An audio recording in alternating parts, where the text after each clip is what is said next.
નમસ્કાર મિત્રો, આજે આપણે ગુજરાતી નોલેજના કેટલાક પ્રશ્નો વિશે જોઈશું. પ્રશ્ન 1.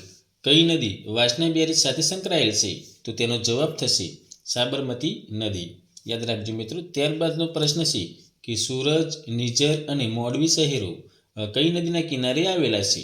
તો તેનો જવાબ થશે તાપી નદી. તાપી નદીના કિનારે સૂરજ, નિઝર અને મોરબી જેવા શહેરો આવેલા છે મિત્રો, યાદ રાખજો. ત્યારબાદનો પ્રશ્ન છે કે નવસારી કઈ નદીના કિનારે આવેલું છે? તો તેનો જવાબ થશે પૂર્ણા. પૂર્ણા નદીના કિનારે નવસારી શહેર આવેલું છે મિત્રો, યાદ રાખજો. ત્યારબાદનો પ્રશ્ન છે કે વલસાડ શહેર કઈ નદીના કિનારે આવેલું છે? તો તેનો જવાબ થશે ઔરંગા નદી. ઔરંગા નદીના કિનારે વલસાડ શહેર આવેલું છે મિત્રો, યાદ રાખજો. ત્યારબાદનો પ્રશ્ન છે કે ઉદવાડા કઈ નદીના કિનારે આવેલું છે? તો તેનો જવાબ થશે કોલક નદી. કોલક નદીના કિનારે ઉદવાડા આવેલું છે મિત્રો, યાદ રાખજો. ત્યારબાદનો પ્રશ્ન છે કે સાબરમતી નદીના કિનારે કયા કયા શહેરો આવેલા છે? તો તેનો જવાબ થશે મહુડી, ગાંધીનગર અને અમદાવાદ. આ શહેરો સાબરમતી નદીના કિનારે આવેલા છે મિત્રો, યાદ રાખજો કે સાબરમતી નદીના કિનારે કયા કયા શહેરો આવેલા છે? તો મહુડી, ગાંધીનગર અને અમદાવાદ. ત્યારબાદનો પ્રશ્ન છે કે વડોદરા કઈ નદીના કિનારે આવેલું છે? તો તેનો જવાબ થશે વિશ્વામિત્રી. વિશ્વામિત્રી નદીના કિનારે વડોદરા શહેર આવેલું છે મિત્રો, યાદ રાખજો. મોસ્ટ આઈએમપી પ્રશ્ન છે. ત્યારબાદનો પ્રશ્ન છે કે ડાકોર કઈ નદીના કિનારે આવેલું છે? તો તેનો જવાબ થશે ગોમતી. ગોમતી નદીના કિનારે ડાકોર શહેર આવેલું છે મિત્રો, યાદ રાખજો. ત્યારબાદનો પ્રશ્ન છે કે મોઢેરા, ઉનવા અને મીરાદાતાર કઈ નદીના કિનારે આવેલા છે? તો તેનો જવાબ થશે પુષ્પાવતી નદીના કિનારે. મોઢેરા, ઉનાવા અને મીરાદાતાર એ પુષ્પાવતી નદીના કિનારે આવેલા છે મિત્રો, યાદ રાખજો. ત્યારબાદનો પ્રશ્ન છે કે મેશ્વો નદી પર કયું યાત્રાધામ આવેલું છે? તો તેનો જવાબ થશે શામળાજી. શામળાજી જે યાત્રાધામ છે તે મેશ્વો નદીના કિનારે આવેલું છે મિત્રો, યાદ રાખજો. મોસ્ટ આઈએમપી છે. ત્યારબાદનો પ્રશ્ન છે કે મોડાસા શહેર કઈ નદીના કિનારે આવેલું છે? તો તેનો જવાબ થશે માઝૂમ. માઝૂમ નદીના કિનારે મોડાસા શહેર આવેલું છે મિત્રો, યાદ રાખજો.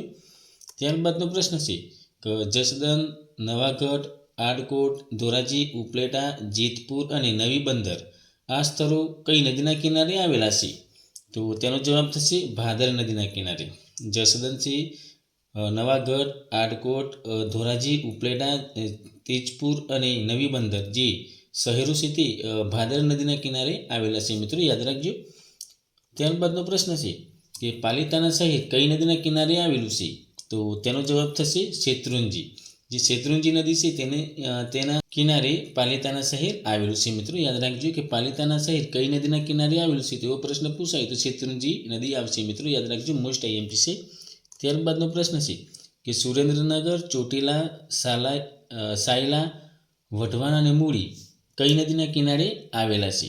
તો તેનો જવાબ થશે વઢવાણ ભોગાવો. આ જે વઢવાણ ભોગાવો નદી છે તેના કિનારે સુરેન્દ્રનગર, ચોટીલા, સાયલા, વઢવાણ, મૂળી આ શહેરો આવેલા છે મિત્રો, યાદ રાખજો.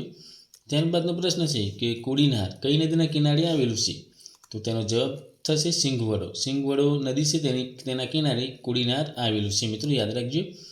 ત્યારબાદનો પ્રશ્ન છે કે મચ્છુ નદી પર કયા સ્થળો આવેલા છે? તો તેનો જવાબ થશે વાંકાનેર, માળિયા અને મોરબી આ મચ્છુ નદી પર શહેરો આવેલા છે મિત્રો, યાદ રાખજો. ત્યારબાદનો પ્રશ્ન છે કે આજી નદી પર કયું શહેર આવેલું છે? તો તેનો જવાબ થશે રાજકોટ શહેર આવેલું છે મિત્રો, યાદ રાખજો.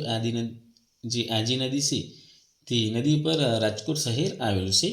ત્યારબાદનો પ્રશ્ન છે કે હિરણ, કપિલા અને સરસ્વતી નદી કયા સ્થળે ત્રિવેણી સંગમ પામી છે? તો તેનો જવાબ થશે સોમનાથના સ્થળે. હિરણ, કપિલા અને સરસ્વતી નદી છે તે ત્રિવેણી સંગમ પામે છે મિત્રો, યાદ રાખજો, સોમનાથના સ્થળે. ત્યારબાદનો પ્રશ્ન છે કે મોરબી એટલે કે કચ્છ કઈ નદીના કિનારે આવેલું છે? જે કચ્છની અંદર મોરબી જે શહેર આવેલું છે તે કઈ નદીના કિનારે આવેલું છે? તો તેનો જવાબ થશે રૂકમાવતી નદીના કિનારે, યાદ રાખજો મિત્રો. ત્યારબાદનો પ્રશ્ન છે કે ગુજરાતમાં કૂવાઓની સૌથી વધુ સંખ્યા કયા શહેરમાં છે? તો તેનો જવાબ થશે જૂનાગઢ શહેરમાં. યાદ રાખજો કે જે સૌથી વધુ કૂવાઓ હોય તે જૂનાગઢની અંદર છે મિત્રો, યાદ રાખજો. મોસ્ટ આઈએમપી છે. ત્યારબાદનો પ્રશ્ન છે કે ગુજરાતમાં પાતાળ કૂવાઓની સંખ્યા સૌથી વધુ કયા જિલ્લામાં છે?